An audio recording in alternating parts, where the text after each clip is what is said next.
Hello, my name is Kirk Balzel, and this is a level overview of my Fallout 4 level, The Performance of a Lifetime.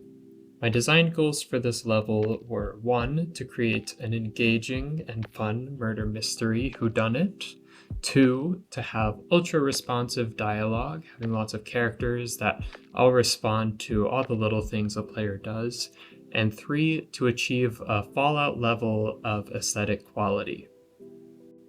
As the player is gradually introduced to all the different suspects in this level, I make use of cinematic cameras and the environment to really build up a relationship and an identity for each character.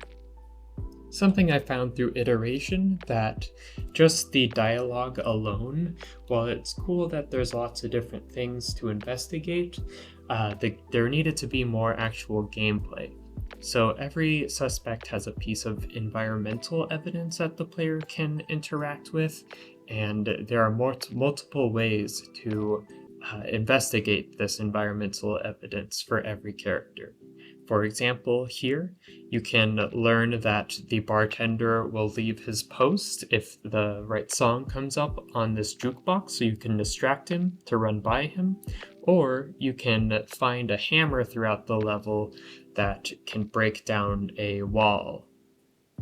Also, for this murder mystery, I was really inspired by the play Hamlet, where Hamlet uses a performance, he rigs a performance to test his uncle to see if he really did kill his father. So here, I've modified the companion system so that the player actually gets to directly move the actor around this stage, and they get to choose which suspects they want to investigate and see how they'll react.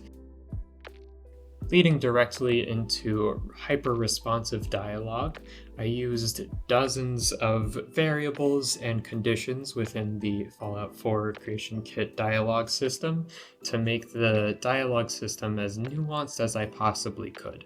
Every step of the way, all the residents and suspects and characters have something different to say. They always are pulling from a different list of possible topics to talk about to try and create this very fleshed out narrative. There's about 1,100 lines of dialogue that I've written for this.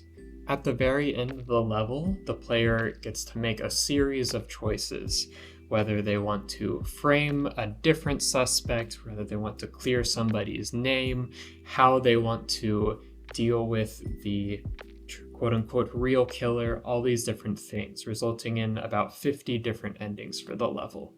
And for my third design goal of creating a very aesthetic level that fits within the world of Fallout, I really wanted to do this to add to this dynamic and rich environment.